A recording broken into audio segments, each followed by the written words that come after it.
tradición oral que nos ha llegado a nuestros días del porqué de la Semana Santa ha sido, como poco, incompleta, cuando no sesgada.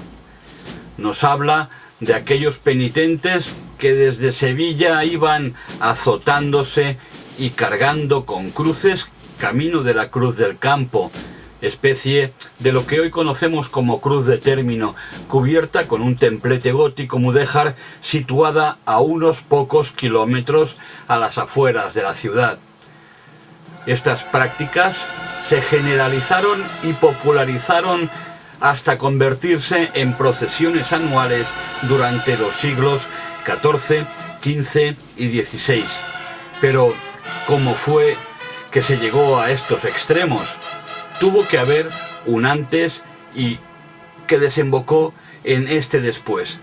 Es lo que tratamos de explicar en este breve ensayo histórico. Todos conocemos las tradicionales procesiones de Semana Santa, sobre todo las que tienen lugar en Andalucía y en concreto en su capital. Lo que poca gente sabe es el origen real de esa casi fanática devoción que en los tiempos actuales tiene más de espectáculo folclórico que de auténtica expresión religiosa. Hay que apuntar, en honor a la verdad, que ese origen ha sido intencionadamente silenciado de la memoria popular durante generaciones, aprovechando coyunturas favorables para ello, como son regímenes absolutistas, dictaduras o simplemente por vergüenza popular y colectiva. Pero a pesar de todos estos entorpecimientos de la verdad, hay cierto componente empírico en los hechos históricos y eso hace que al final podamos conocer de una forma lo más neutra posible lo que realmente sucedió. Corrían tiempos difíciles en la Europa del siglo XIV. Varias epidemias azotaron el continente y, por supuesto, la península ibérica no fue una excepción. La peste negra estuvo activa entre 1347 y 1351. Causó la muerte en Europa a unos 200 millones de personas, es decir, a un tercio de la población del momento. Solo se conocía con anterioridad un desastre con características similares y fue la plaga de Justiniano, que en el siglo VI cegó la vida de unos 50 millones de seres humanos. Desde sus inicios en los reinos peninsulares, la peste negra se fue cobrando cada vez más víctimas de entre la población que en esa época estaba formada por un entramado de sociedades civiles, religiosas, de lo más dispar. Cristianos, judíos y árabes disfrutaban de un entente frágil pero permanente. Estos últimos llevaban 8 siglos en el territorio. El contexto social de la época estaba formado, de un lado, por la comunidad judía instalada aquí desde los siglos I a III, provenientes de la expulsión de sus tierras de origen por parte de los romanos, la comunidad cristiana, que lo fue tras la evangelización desde Tierra Santa hacia toda la ribera mediterránea entre los siglos II y III, por la excisión de Jesús y sus seguidores de las fuentes originarias, monoteístas, tras la muerte de Cristo, y aprovechando esos primeros cristianos para acusar a los judíos de su muerte, contentando a las autoridades romanas y conservar de ese modo sus cabezas encima de sus hombros, mientras ponían a los pies de los caballos a esa comunidad que no abdicaba de su fe. Ganaban adeptos día a día, ridiculizando de hecho los dioses y ceremonias religiosas romanas. Por eso se convirtieron en el enemigo número 1 del imperio. Al final, tras las denominadas guerras judías de los siglos I, con el famoso asedio de Masada, y las de los del siglo II, que acabaron con la población judía desperdigada por media Europa. Las comunicaciones eran mucho más fáciles por mar que por tierra y en consecuencia esas personas obligadas a emigrar o morir lo hicieron por vía marítima, llegando así a las costas de lo que hoy son Andalucía, Levante y Cataluña. Con la invasión árabe en el 711, el sometimiento y la represión que venían sufriendo la comunidad judía a raíz de que el rey godo Recaredo en el año 589 abjuró del arrianismo y se convirtió al catolicismo, cambió su estatus. Los judíos salieron de debajo de las piedras y ayudaron a los nuevos llegados al afianzamiento de los territorios que ocupaban. Los invasores eran pocos y sin la inestimable ayuda de la comunidad hebrea no hubieran podido llegar a llevar a cabo la hazaña que lograron. Los árabes aprovecharon que en esa comunidad no había analfabetos, la mayoría hablaban árabe, hebreo y latín, y como ellos dominaban las artes y las ciencias, los aliados perfectos. A esa situación se le llamó connivencia o convivencia. Estudios más modernos lo definen como conveniencia. Tú me ayudas a gestionar mis intereses y yo no me meto en tu vida comercial ni religiosa.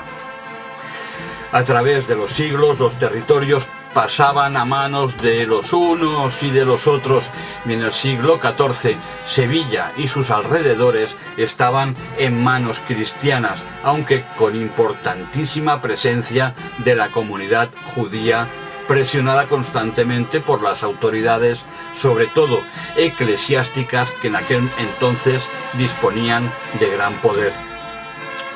La cuestión era que con la crisis de la peste, esta fue aprovechada por los cristianos para acusar a los judíos de haber creado la epidemia, de envenenar los pozos de agua, de envenenar el aire, de haber hecho un pacto con el diablo y tener ellos un antídoto por el hecho de que se contagiaban significativamente menos que los cristianos, que morían como moscas. Claro que se infectaban menos, solo es cuestión de higiene. El agente transmisor de la enfermedad era, aunque en aquel momento no se sabía, las pulgas que anidaban en las ratas negras. Al morir las ratas, las pulgas se establecieron en la población humana.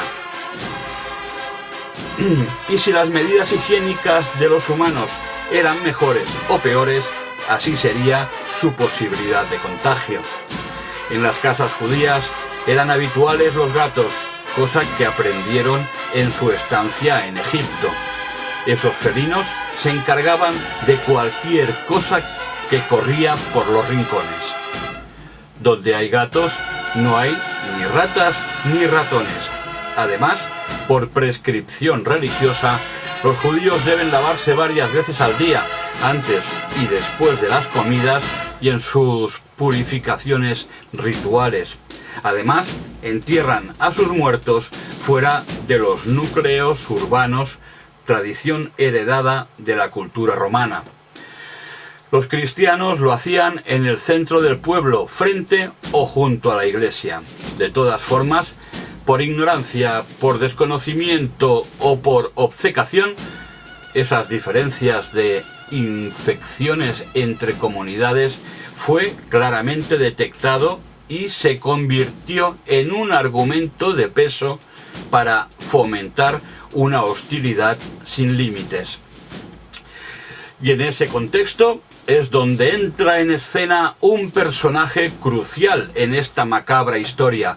Fue un tal Ferran Martínez, responsable intelectual de los terribles hechos que se avecinaban. Aunque fuera arcediano de Écija, algo así como representante del obispo y el que llevaba las cuentas, vivía en Sevilla, donde había entonces una próspera judería. sin que nadie le designara la función, se atribuyó la jurisdicción de la judería en la archidiócesis sevillana y exigió a localidades vecinas como Alcalá de Guadaira o la misma Écija expulsaran a los judíos. Sus sermones eran proclamas antisemitas, día sí y día no. Los judíos de Sevilla pidieron ayuda al rey Enrique II y en 1378 el arcediano recibió una carta real en la que se le recordaba que los judíos de Castilla eran propiedad real y que, por lo tanto, en el futuro se abstuviera de inmiscuirse en la vida de los judíos, no incitar a los cristianos a odiar a los judíos y por supuestísimo, no ejercer jurisdicción alguna sobre ellos, pues no le correspondía, eran propiedad del rey. 4 años después, la comunidad judía de Sevilla tuvo que escribir otra queja, esta vez al rey Juan I, en 1382. Este rey escribe al arcediano para reprenderle severamente de nuevo, ordenándole desistir de su actitud intolerable, so pena de sufrir castigo por ello. Ferran Martínez continuó durante mucho tiempo incitando los ánimos de sus fieles hasta que en 1390 se produjeron 2 muertes significativas para lo que ocurrió después: el rey Juan I y el arzobispo Barroso. El sucesor real, Enrique III, es menor de edad, tiene 11 años, y aprovechando la coyuntura de vacío de poder, etc., el cabildo catedralicio nombra vicario a Ferran Martínez. Antes de que acabase el año, el 8 de diciembre de 1390, envía orden a toda la diócesis de cumplir bajo pena de excomunión las instrucciones para destruir todas las sinagogas sevillanas. Los judíos sevillanos volvieron a quejarse al rey el 15 de diciembre de 1390. El rey ordenó se reconstruyeran las sinagogas y se devolvieran todo lo expoliado. También dio órdenes estrictas de deponer a Ferran Martínez de sus cargos y enviarlo a donde no pudiera hacer más daño.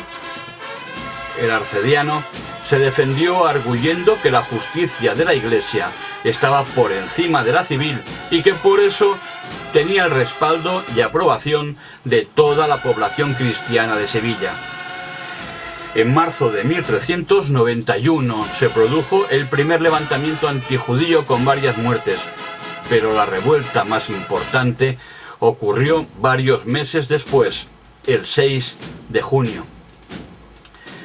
Tras una incendiaria homilía dominical en la que el arcediano arremetió desde su púlpito contra los judíos y la necesidad de hacerlos desaparecer de la faz de la tierra, los fieles salieron de la catedral dispuestos a ejecutar las órdenes de su guía espiritual. La primera acción que se les vino en mente fue el asalto a la judería de Sevilla, en la cual 4.000 judíos fueron cruelmente asesinados. Y los que no perecieron asesinados, fueron obligados a convertirse al cristianismo bajo amenaza de muerte. Los protagonistas del tumulto, seguidores de Ferran Martínez, eran conocidos como matadores de judíos. Al terminar los disturbios, la sociedad sevillana había cambiado por completo. Era otra. No existían judíos. Y la fe cristiana estaba en unos niveles espectaculares, sobre todo por parte de los que se salvaron del exterminio, que pasaron a ser los más valedores y garantes del catolicismo más radical. Y a pesar de haber perdido casas, propiedades, tierras, dinero, suspiraban por realizar públicamente cualquier acto que supusiera el enaltecimiento de Cristo, de la Virgen María, de los santos y de los mártires. La sede arzobispal sevillana estuvo vacante hasta 1394, con un nuevo arzobispo en el cargo, Gonzalo de Mena y Roelas, y con el rey Enrique III ya en el ejercicio pleno de su cargo, desde el 2 de agosto de 1393, tan solo con 13 años. Entonces Ferran Martínez fue encarcelado 4 años después de sus fechorías, en 1395, pero en pocos meses fue puesto en libertad. Parece ser que las presiones de todo tipo hacían mella en la justicia ya en el siglo XIV. Antes de morir, cedió toda su fortuna, de dudosa procedencia, al Hospital de Santa Marta de Sevilla, que él mismo había fundado, y se le veneró popularmente como santo. Ya finalizado el siglo XIV, se crearon esas manifestaciones fervorosas como son las procesiones rememorando el Calvario y muerte de Jesús, que más tarde se extenderían por otras partes del territorio. En la actualidad, todo el mundo se sorprende de que en Sevilla, precisamente, haya esa gran tradición espiritual y pseudo-folclórica derivada de una fe desmesurada. Creen que surgió por casualidad, porque alguien vio la luz, la verdad. Enaltecemos el hecho de un derramamiento de sangre y posterior muerte de un líder sagrado hace 2000 años. Tuvieron que morir asesinados 4000 sevillanos a manos de conciudadanos suyos para que hoy, en esta ciudad, sea declarada de interés nacional la Semana Santa.